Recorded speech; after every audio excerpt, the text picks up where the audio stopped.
ভাগীরথী নদীর তীরে অবস্থিত বাংলার সবথেকে সুন্দর রাজপ্রাসাদ।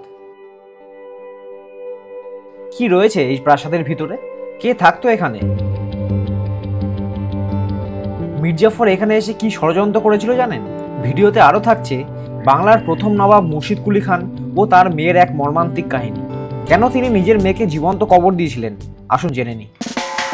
মুর্শিদাবাদের ঐতিহ্যবাহী ভ্রমণের একটি জনপ্রিয় আকর্ষণ হলো কাঠগোলা প্রাসাদ এবং উদ্যান, যা 1873 সালে ধনপত সিং দুগার এবং লক্ষ্মীপত সিং দুগার দ্বারা নির্মিত হয়েছিল।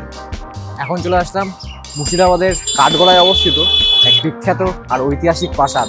এটার নাম হচ্ছে কাঠগোলা প্যালেস। আর এই কাঠগোলা প্যালেস এর সৌন্দর্য আর স্থাপত্যের জন্য কিন্তু বিখ্যাত। তো চলুন যাওয়া যাক। ঢোকার মুখে এই রাজকীয় প্রবেশদ্বার দেখেই মনে হচ্ছিল ভেতরে এমন কিছু দেখতে পাবো যা আগে কখনো দেখিনি। তাই দেরি না করে ঢুকে পড়লাম ভেতরে। ভিতর থেকে এই প্রবেশদ্বার আরও আকর্ষণীয় দেখাচ্ছে। আগে এটা ছিল কাঠগোলাপ বাগান, কারণ এখানকার গাছগুলোতে বাংলার কাঠগোলাপ প্রচুর পরিমাণে পাওয়া যেত। এই বাগানের ভেতর কিন্তু আমিষ খাওয়া একদম নিষিদ্ধ, এই লেখা রয়েছে এটা এখানে। কিছু দূর এগোতেই দেখলাম একটা ঘরের সামনে প্রচুর মানুষের ভিড়। ভালোভাবে লক্ষ্য করে বুঝতে পারলাম এটাই হলো টিকিট কাউন্টার। এই আমার পেছনে যা স্ট্যাচু রয়েছে ইনি হচ্ছে রাজা প্রতাপ সিং দুগার। ইনি ছিলেন মুর্শিদাবাদের প্রভাবশালী দুগার পরিবারের সদস্য। তিনি এই প্রাসাদটিকে তার বাসস্থান ও প্রশাসনিক কেন্দ্র হিসাবে ব্যবহার করতেন।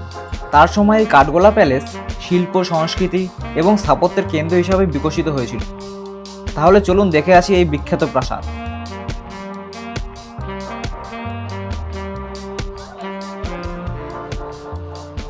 আমার পেছনে একটা টিকিট কাউন্টার রয়েছে, 30 টাকা করে টিকিট, কিন্তু ভেতরে অনেক কিছু আছে। এই টিকিট কেটে নিলাম, চলুন এবার যাওয়া যাক।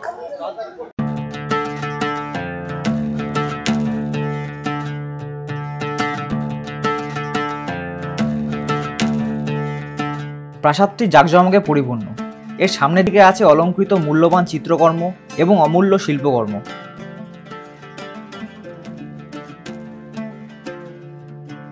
কাঠগোলা উদ্যানের এই 4 তলা প্রাসাদ হলো এই কাঠগোলা প্যালেস। হাজারদুয়ারি থেকে মাত্র 5 কিলোমিটার দূরে ভাগীরথী নদীর তীরে এই প্রাসাদটি তার সমস্ত ঐতিহ্যবাহী গৌরব নিয়ে দাঁড়িয়ে আছে।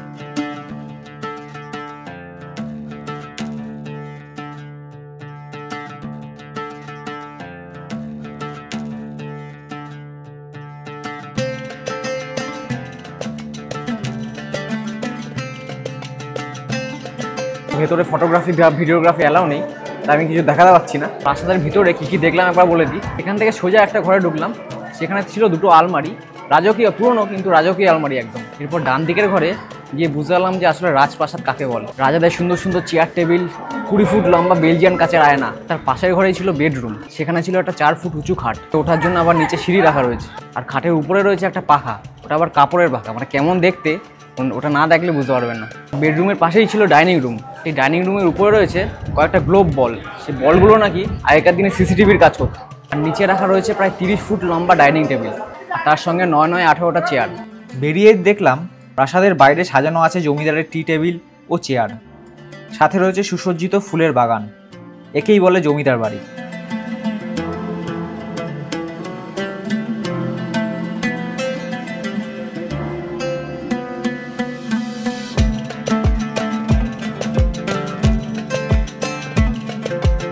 কাঠগোলা প্রাসাদের প্রতিষ্ঠাতা লক্ষ্মীপত সিং দুগার ধনী মহাজন এবং ব্যবসায়ী জগৎ শেঠের ঘনিষ্ঠ ছিল বলে মনে করা হয়। মুর্শিদাবাদে আসলে আপনারা এই জগৎ শেঠের বাড়িটাও দেখে আসতে পারেন।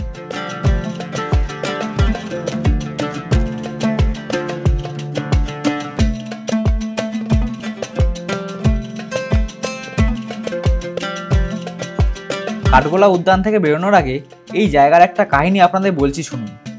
1757 সালে পলাশির যুদ্ধ শুরু হওয়ার মাত্র 3 দিন পর বিশ্বাসঘাতক মির্জাফরকে প্রতিশ্রুত অর্থ প্রদানের বিষয়ে আলোচনা করতে উইলিয়াম ওয়াটসন এখানে আসেন। এত বছর পর আজও দর্শনার্থীদের কাছে এক অন্যতম আকর্ষণীয় স্থান হলো এই কাঠগোলা প্যালেস। চারিদিকে এত প্রাকৃতিক সৌন্দর্য, বাঁধানো পুকুর, সাজানো ঘাট আর এই 4 তলা জমিদারি প্রাসাদ, সবকিছুই আপনাকে মুগ্ধ করবে।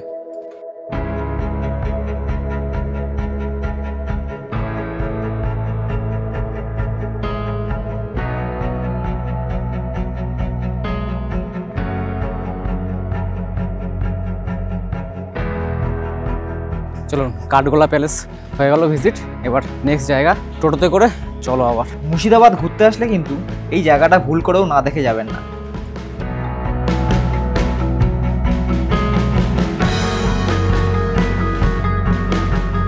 এখন চলে আসলাম মির্জাফরের কবরস্থান দেখতে।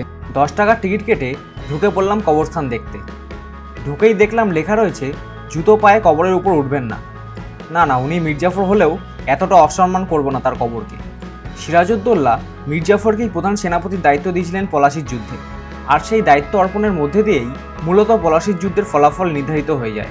পলাশির যুদ্ধে সিরাজের পক্ষে না থেকে তিনি ইংরেজদের সাহায্য করেছিলেন।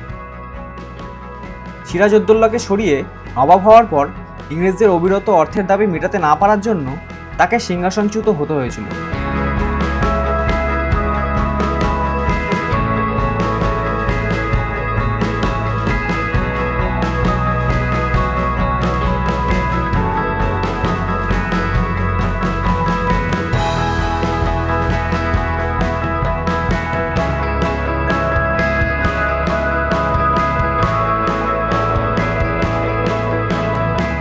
মির্জাফরের বাড়ির লোকেদের কবর দেখলেন, এবার মির্জাফরের কবরটা দেখুন। ওই গেট, এখান দিয়ে এন্ট্রি, একদম লাস্টে চলে আসবেন। এখানে এই 4টে শ্বেত পাথরের কবর আছে, তার মধ্যে এইটা হচ্ছে মির্জাফরের কবর। তারিখটা ছিল 5ই ফেব্রুয়ারি সাল 1765। কুষ্ঠরোগে আক্রান্ত হয়ে মির্জাফরের মর্মান্তিক মৃত্যু হয়। মির্জাফরের নাম অনুসারেই এই জায়গাটার নাম হয় জাফরগঞ্জ। এখানে তার বংশধরদের 1100টি কবর রয়েছে। এরপর চলুন দেখে আসি বাংলার প্রথম নবাব মুর্শিদ কুলি খানের কন্যা আজিমুন্নিসা বেগমের জীবন্ত কবর। এক বাবা কেন তার নিজের মেয়েকে জীবন্ত কবর দিয়েছিলেন, আসুন জেনে নিই।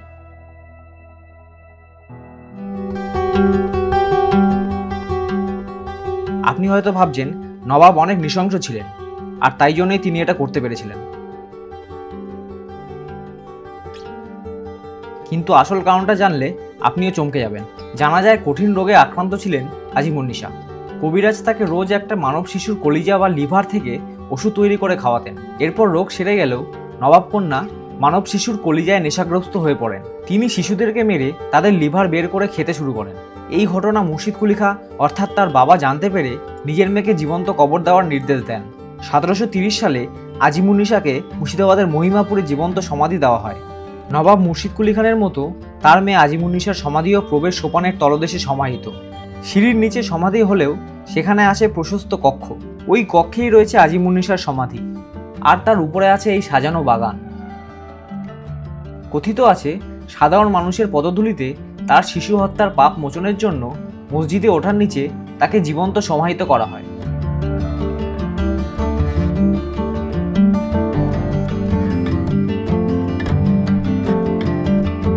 তাহলে এই ভিডিওটা এই কবরস্থানেই শেষ করছি।